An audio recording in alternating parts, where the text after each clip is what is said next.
कक्षा 11 में हम लोगों ने सीमा और अवकलन के बारे में पढ़ा था।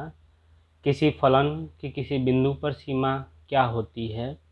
वहाँ हमने देखा था कि यदि कोई फलन y बराबर fx दिया हुआ है और x बराबर a पर हमें इसकी सीमा निकालनी है, तो हम क्या करते थे, x बराबर a पर पहले हम लेफ्ट हैंड लिमिट निकालते थे, फिर हम x बराबर a पर राइट हैंड लिमिट निकालते थे।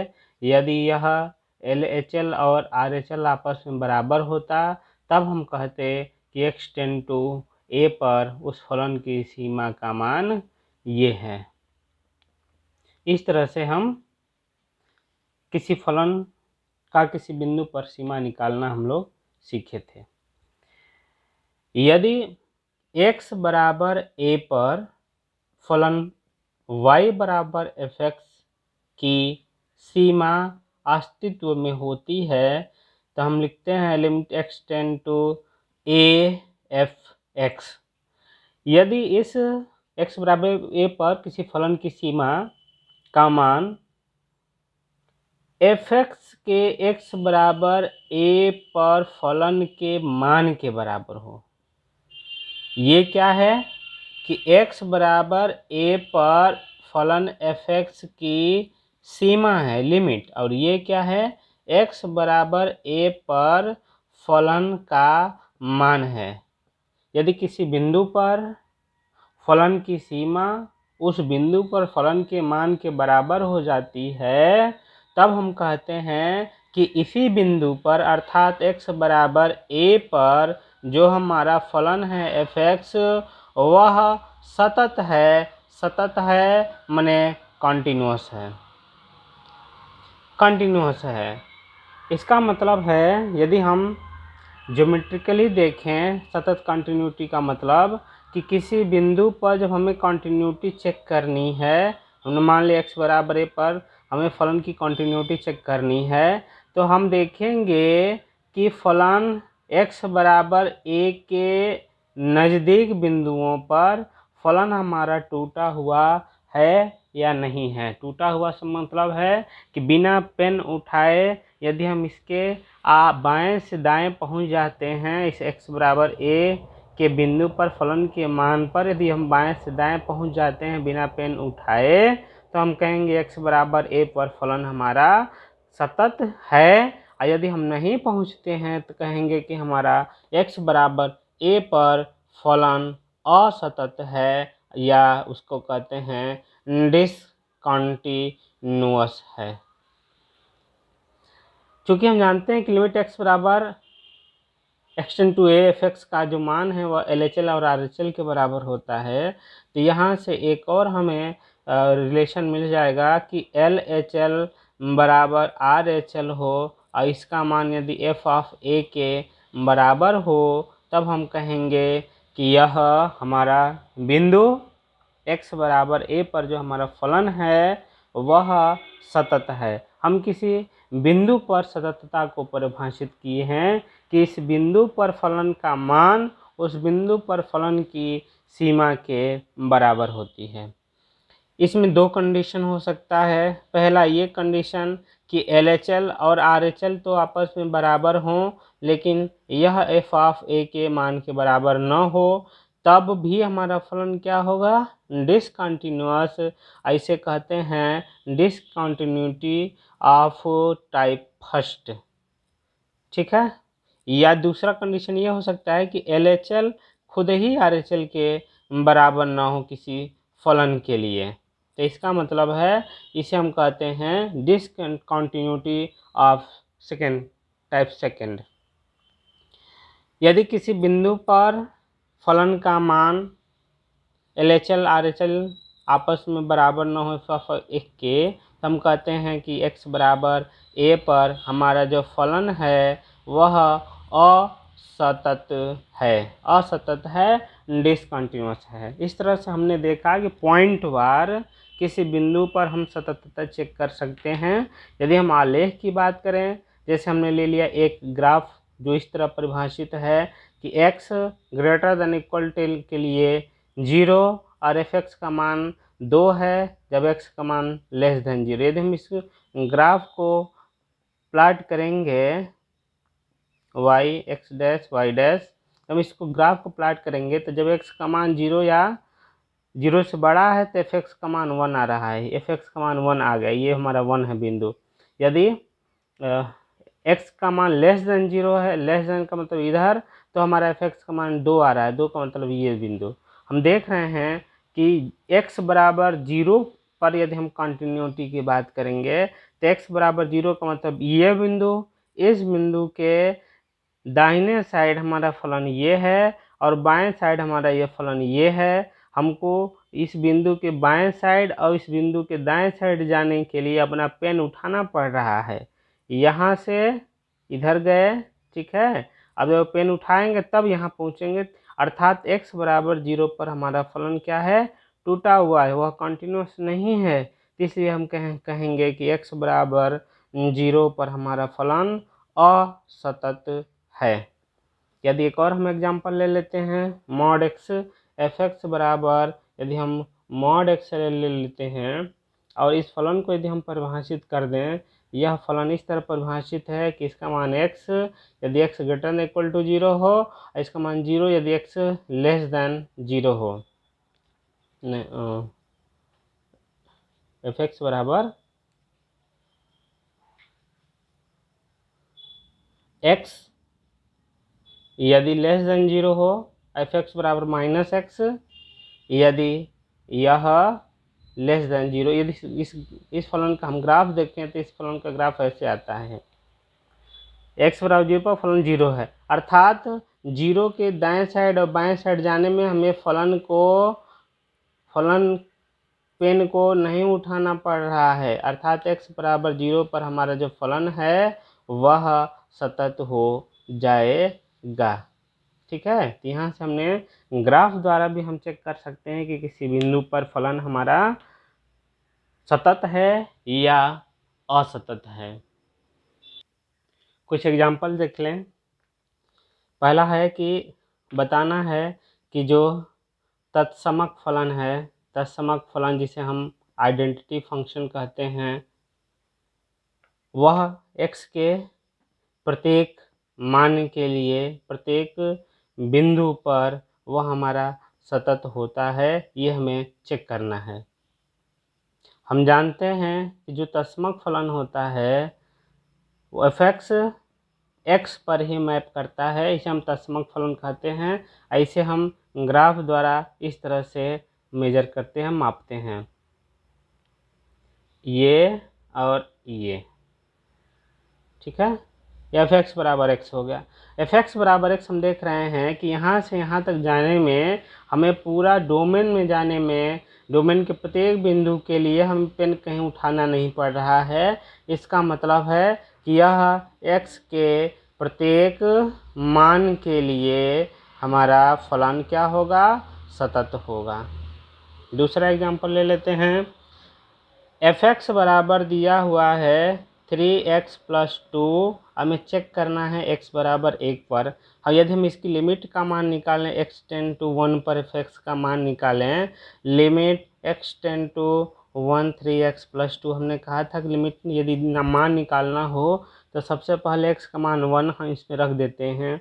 यदि एक परिमेय संख्या हमारा मिलता है तो हम मान रख देते हैं, और जब x का मान 1 रखेंगे उसमें लिमिट नहीं रखेंगे। x का मान 1 रखेंगे, इसका मान कितना आएगा, 5 आएगा। 5 एक परिभाषित है, एग्जिस्ट कर रहा है यह संख्या, तो हम x का मान 1 रखेंगे और उस समय हम लिमिट नहीं रखेंगे तो इसका मान आ जाएगा 5, अर्थात limit x tend to 1 f(x) का मान आ गया 5। अब f1 का मान निकालें। f1 का मान कैसे निकलेगा, इसी में x का मान 1 रख देते हैं, तो यहाँ भी x का मान 1 रखेंगे तो यहाँ भी फिर आ जाएगा 5। हम देख रहे हैं कि चूंकि x टेंड टू 1 पर f(x) का मान f(1) के बराबर है, अर्थात x बराबर 1 पर जो हमारा फलन है वह सतत होगा, कंटिन्यूस होगा।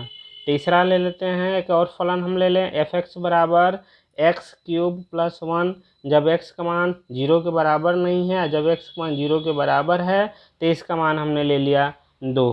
इसकी x बराबर 0 पर कंटिन्यूटी हमें चेक करनी है। x बराबर 0 पर कंटिन्यूटी चेक करने के लिए हम लिमिट x टेंड टू हम देखेंगे लिमिट x टेंड टू 0 पर fx का मान, limit x tend to 0 fx का मान रख देते हैं। fx जब x टेंड टू 0 हो, जब fx का मान हम रखेंगे तो यह मान हमारा,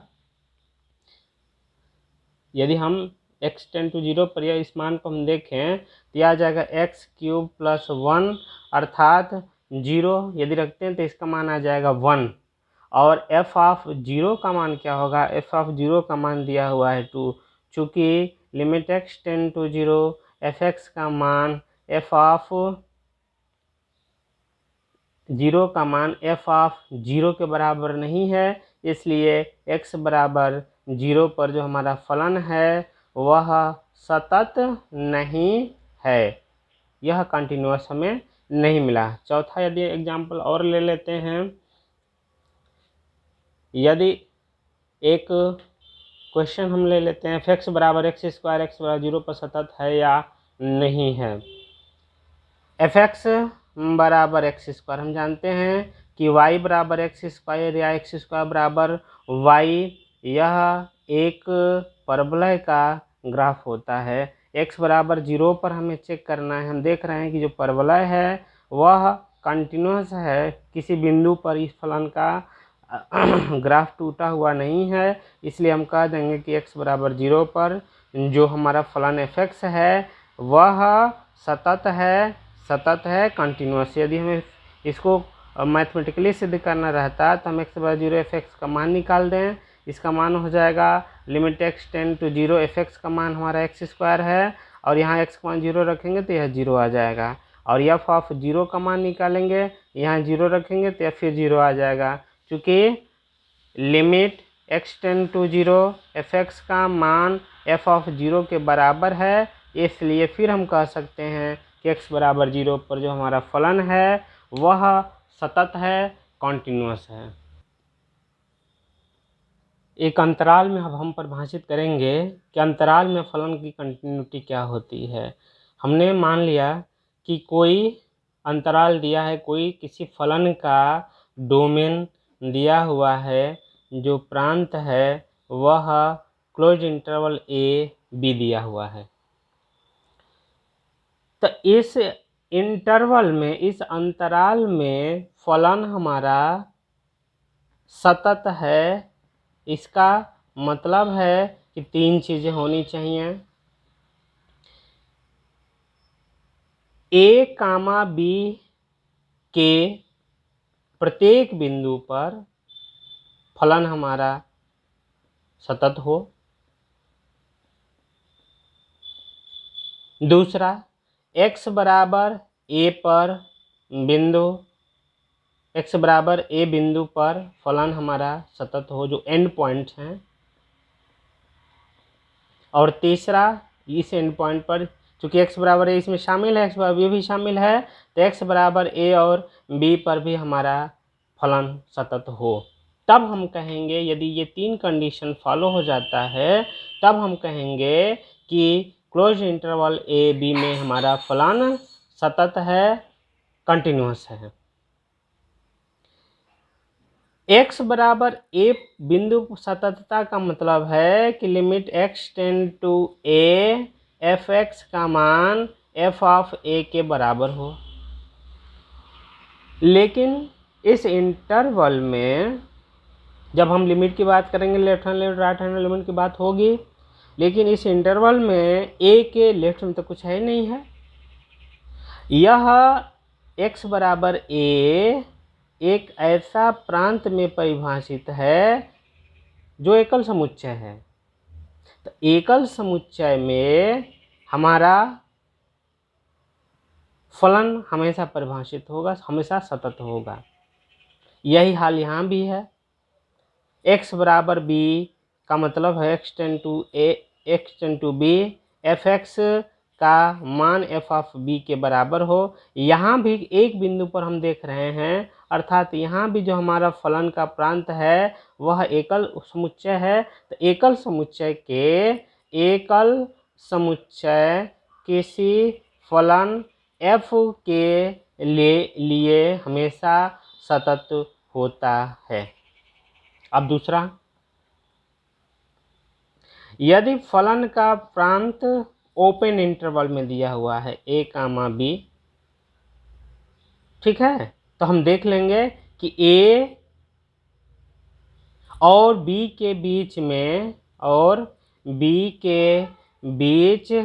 सभी बिंदुओं पर हमारा फलन सतत होना चाहिए। यदि ऐसा होता है, a और b के बीच सभी बिंदुओं पर फलन हमारा सतत है, तो हम कहेंगे कि इस इंटरवल में हमारा फलन सतत है, कॉन्टिन्यूअस है। कुछ एग्जाम्पल द्वारा इसको हम देख सकते हैं। एक एग्जाम्पल ले लेते हैं। हमने ले लिया एग्जाम्पल f(x) बराबर mod x। अब बताना है कि यह प्रत्येक बिंदुओं पर यह एक सतत फलन है। इसमें बिंदु नहीं दिया है, यह बताना है कि यह एक सतत फलन है।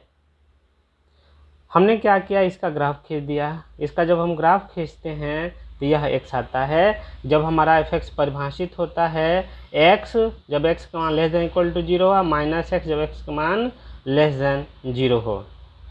अर्थात देख रहे हैं कि यहाँ से यहाँ तक डोमेन के प्रत्येक बिंदुओं पर हमारा कहीं फलन टूटा हुआ नहीं है। इसका मतलब हम कह देंगे कि यह एक सतत फलन है।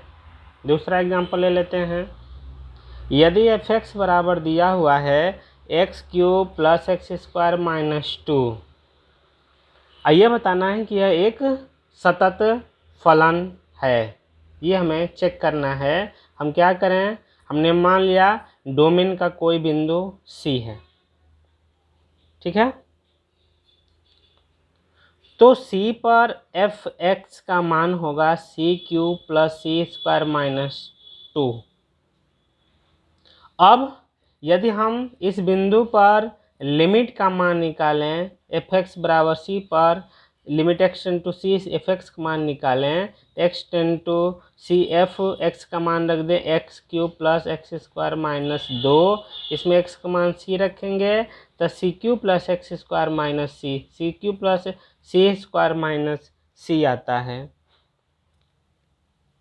अर्थात यह मान और यह मान दोनों आपस में बराबर हो गए। Limit x tend to c f(x) का मान f(c) के बराबर आ गया। चूँकि हमने c एक एटर्नम लिया था, हमने कहीं डोमेन का एक अवयव ले लिया था, उसके डोमेन में था, अर्थात इस डोमेन के प्रत्येक बिंदु के लिए फलन हमारा सतत मिल रहा है। और जब प्रत्येक बिंदु के लिए फलन सतत होगा तो उस फलन को हम सतत फलन कहते हैं।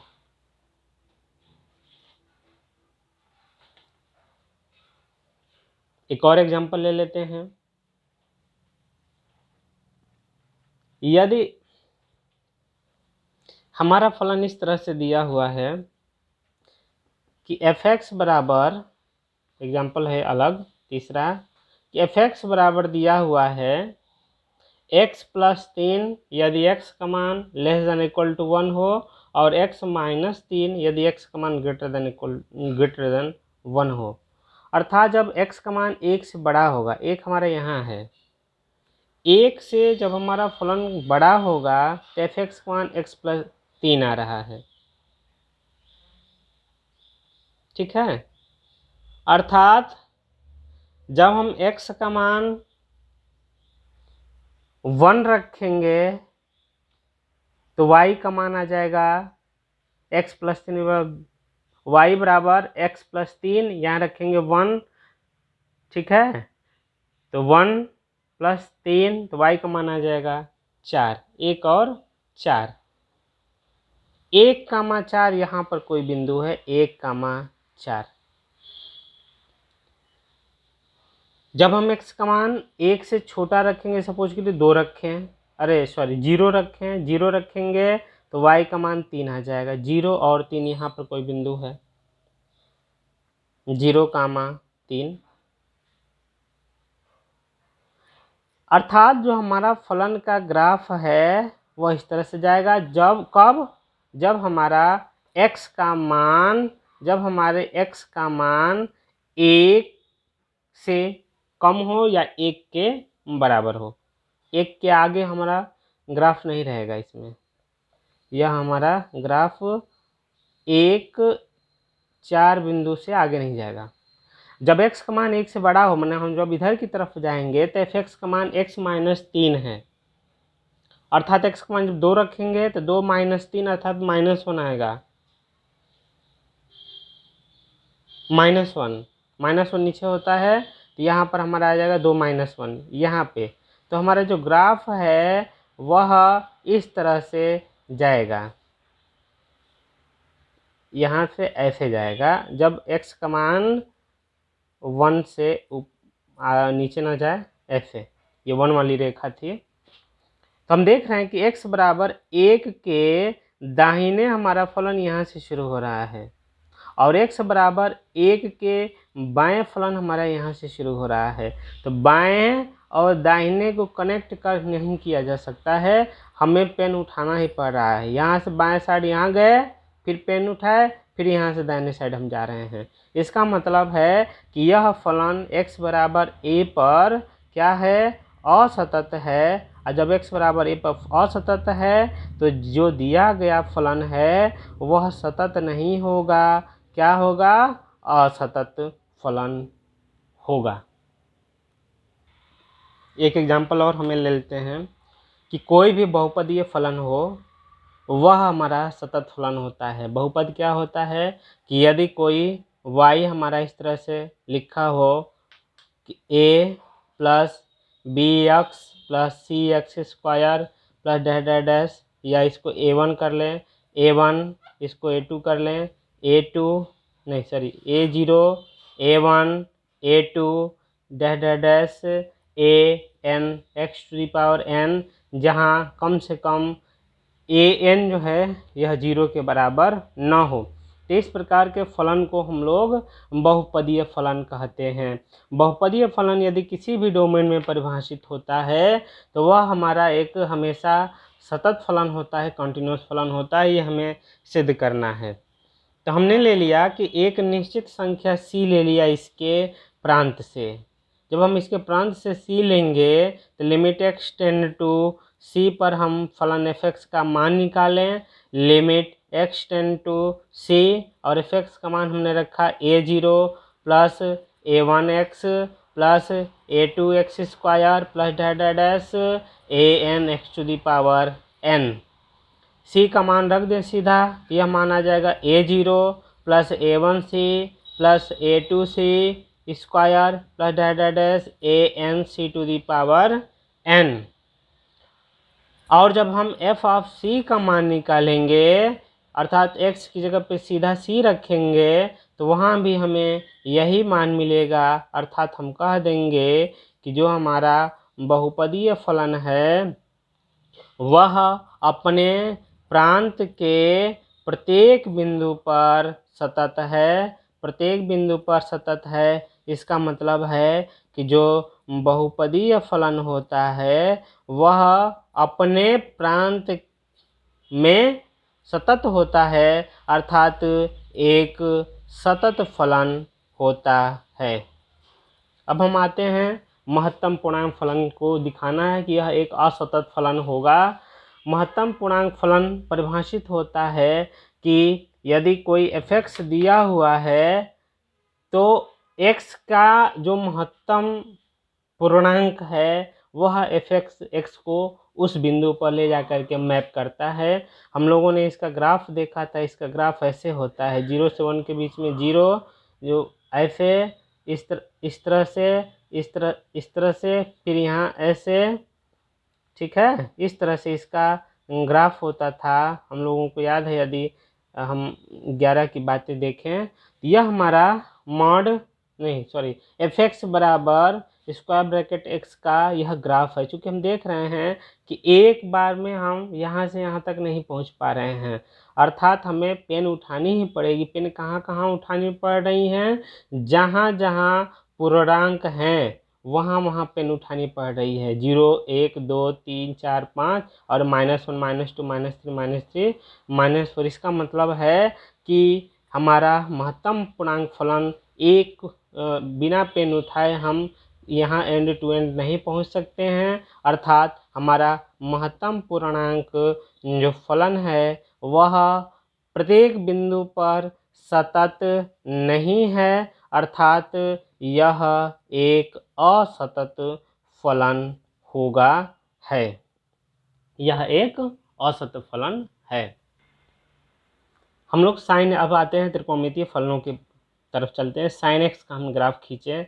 साइन एक्स का ग्राफ हम लोग ऐसे खींचते हैं, इधर भी इस तरह से हम देखते हैं कि वह डोमेन के प्रत्येक बिंदुओं पर कंटिन्यूअस रूप से हम फलन का ग्राफ खींच सकते हैं। किसी बिंदु पर फलन का ग्राफ टूटा हुआ नहीं है, अर्थात यह साइन एक्स हमारा एक सतत फलन होगा। यह एक सतत फलन है, अर्थात डोमेन के प्रत्येक बिंदु पर यह कंटिन्यूअस है। कॉस एक्स का भी यदि हम ग्राफ खींचें तो जब कॉस एक्स का ग्राफ खींचेंगे तो यह ग्राफ ऐसे जाता है, यह ग्राफ ऐसे जाएगा। हम देख रहे हैं कि कॉस एक्स के भी ग्राफ कहीं टूटा हुआ हमें नहीं मिल रहा है। डोमेन के यहाँ से यहाँ तक, शुरुआत से लेकर अंत तक हम बिना पेन उठाए कॉस एक्स का ग्राफ खींच सकते हैं, अर्थात साइन एक्स की तरह कॉस एक्स भी एक सतत फलन है, सतत फलन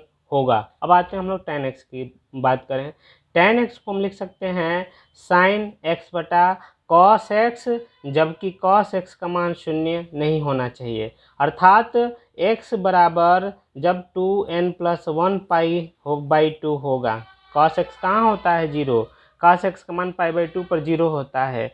जब x का मान, जब हमारा कोण π/2 का गुणक होगा, वो भी π/2 का विषम गुणक जब होगा, वहाँ पर cos x का मान 0 हो जाता है, अर्थात हमें 90 अंश के विषम गुणकों को छोड़ करके, विषम गुणांकों को छोड़ करके इस फलन tan x का बताना है कि अपने डोमेन में यह सतत है या नहीं।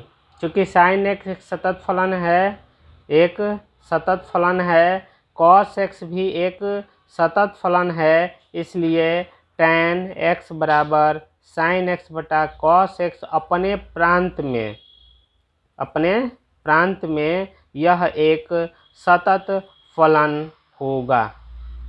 यदि इसके ग्राफ की बात करें, tan x का ग्राफ ऐसे बनता है, ये हमारा π/2 है, तो π/2 पर हमारा फलन ऐसे हो जाता है, इस तरह से मिलता है, इस तरह से फलन हमारा, मतलब π/2 पर यह अनंत मान देता है। तो हम π/2 के गुणांकों को तो छोड़ ही दिए हैं, उसके बीच में ही हमें देखना है। तो उसके बीच में यदि हम देखें तो हमारा फलन यहाँ से यहाँ जाने में कहीं पेन उठाना नहीं पड़ रहा है, तो उस स्पेशली अपने प्रांत में tan x हमारा एक सतत फलन होता है। लेकिन यदि हम पूरे r की बात करें तो r में π/2 के जो विषम गुणक हैं वहाँ पर यह फलन हमारा टूटा हुआ रहता है, यदि हम पूरे r की बात करें। लेकिन यदि हम केवल उसके प्रांत की बात करें, इस प्रांत की बात करें जहाँ tan x परिभाषित है, तो इस छोटे छोटे प्रांत में हमारा tan x एक कंटिन्यूअस फलन होता है, एक सतत फलन होता है। सतत फलनों के कुछ बीजगणितीय प्रमेय हैं